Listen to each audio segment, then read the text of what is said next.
Wait.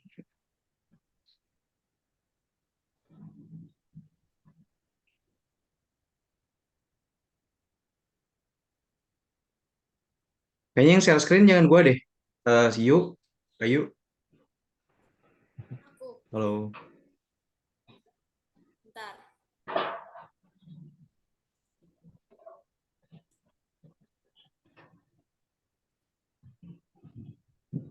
Tunggu lagi. Oke, kita mulai aja ya. Bismillahirrahmanirrahim. Assalamualaikum warahmatullahi wabarakatuh. Di sini kami dari kelompok 3 akan mempresentasikan, akan mereview kode gitu ya, mengenai model yang kami gunakan gitu. Pertama-tama, kami izin memperkenalkan diri dulu. Nama saya Muhammad Ferdiansyah Nugraha dan rekan saya. Saya Ayu Animasona. Saya Michael Chandra. Oke, mungkin nggak tanpa basa-basi lagi, saya akan sedikit nge-review kode untuk pertama-tama. Itu tuh ada di bagian eh, untuk line pertama ya, itu yang import pandas hingga ke for file name. Itu tuh code yang dimana eh code ini tuh untuk mengimport library yang ada pada Python gitu ya. And next, terus mana ya? Terus pada itu ya, for dir name itu dia for itu perulangan, di mana hal tersebut itu dilakukan untuk membaca path yang ada, untuk membaca path dataset yang ada di Kaggle gitu ya teman-teman.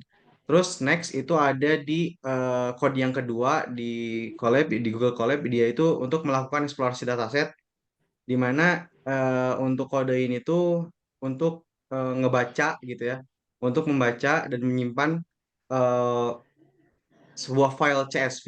Ya, file CSV-nya itu dia nama filenya itu data tanaman padi Sumatera gitu ya. Nah, untuk itunya tuh apa ya namanya? Dan menyimpannya gitu ya, dan menyimpannya ke dalam sebuah data frame pandas yang disebut DF. DF kan itu ya, DF. Dengan melakukan ini, kita dapat menjelajahi dan menganalisis data yang terdapat di dalam file CSV tersebut menggunakan fungsi-fungsi yang disediakan oleh Pustaka Pandas gitu ya, teman-teman. Terus next itu ada df.types, di mana kode ini itu untuk menggunakan atribut df.types dari data frame Pandas gitu ya. Dari data frame Pandas, dia untuk menampilkan tipe data dari setiap kolom dalam dataset ini. Dalam dataset ini membantu untuk memahami awal-awal tentang struktur data yang ada di dalam data frame, sehingga memungkinkan untuk melakukan pemrosesan data yang sesuai berdasarkan jenis dan tipe data masing-masing kolom. Dan next dia itu ada di kode yang keempat, itu tuh untuk menampilkan jumlah baris dan kolom pada dataset. Jadi untuk penampilan baris dan datasetnya itu sebanyak 5 dataset ya teman-teman. Terus untuk kodenya itu untuk apa ya? Kode kode ini tuh untuk menggunakan metode head dari data frame pandas gitu ya. Untuk menampilkan 5 baris teratas dari dataset. Ini juga membantu untuk mendapatkan gambaran awal tentang struktur dan isi dari dataset tersebut. Dengan cara ini, kita dapat melihat beberapa baris pertama dari dataset tanpa harus melihat keseluruhan dataset yang ada di dalamnya gitu, teman-teman. And next yang terakhir ada di eh, apa ya?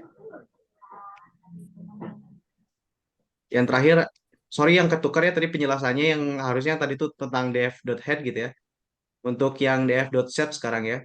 Untuk yang df.shape ini, dia ini untuk menampilkan jumlah baris dari kolom pada dataset gitu ya. Kode ini menggunakan atribut shape dari data frame pandas untuk menampilkan jumlah baris dan kolom dalam dataset. Atribut shape ini mengembalikan sebuah tuple yang berisi jumlah baris dan kolom dalam data frame. Dengan cara ini, kita dapat dengan cepat mendapatkan informasi tentang ukuran dataset yang sedang kita kerjakan. Jadi untuk selanjutnya, saya serahkan kepada rekan saya, Ayu Animasona, silakan. Untuk kode selanjutnya akan saya jelaskan sampai kode ke-10. Kode yang pertama adalah df tile.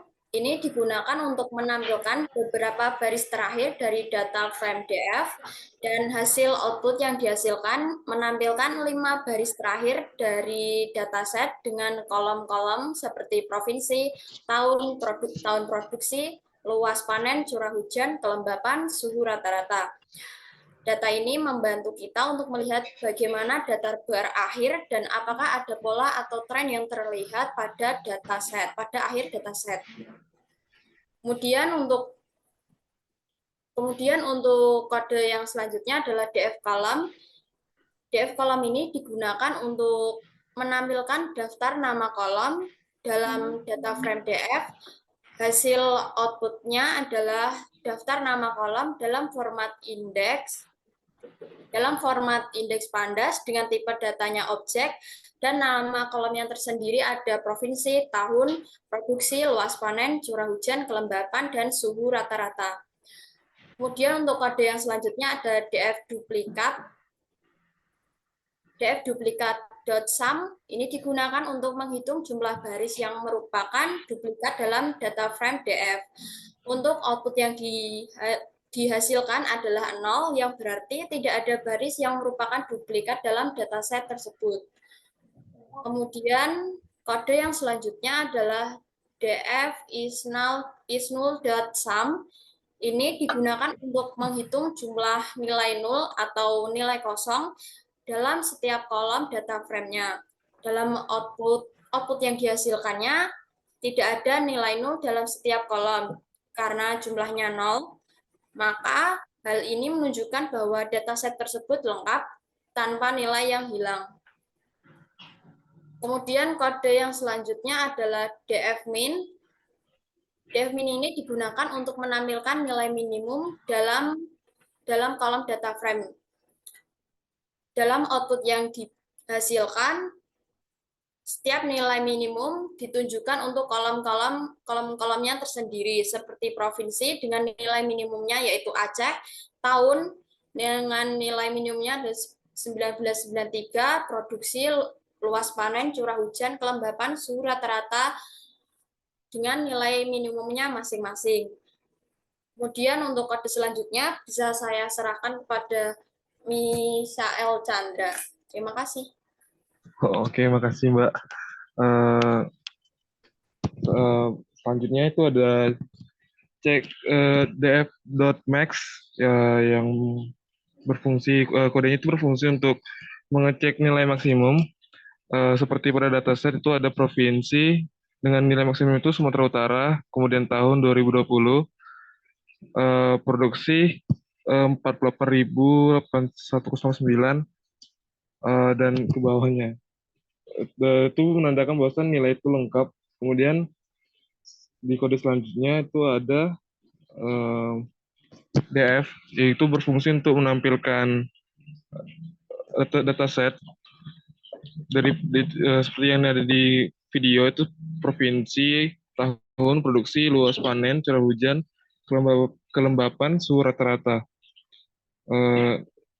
Kemudian kode selanjutnya itu ada ekspor data analis, dev columns yang berfungsi untuk menampilkan indeks, yaitu provinsi, tahun, produksi, luas panen, curah hujan, kelembapan, dan suhu rata-rata.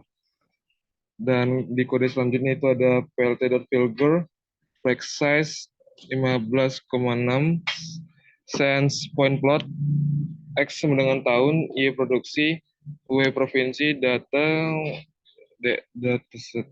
So, itu akan menampilkan grafik yang bisa kita lihat seperti di share screen. Itu ada provinsi Aceh, kemudian dengan data grafiknya, kemudian Sumatera Utara dengan data grafiknya, kemudian di bawahnya itu ada tahun dari 1993 sampai di tahun 2016. 2020, maaf, saya koreksi 2020. Selanjutnya, Mbak.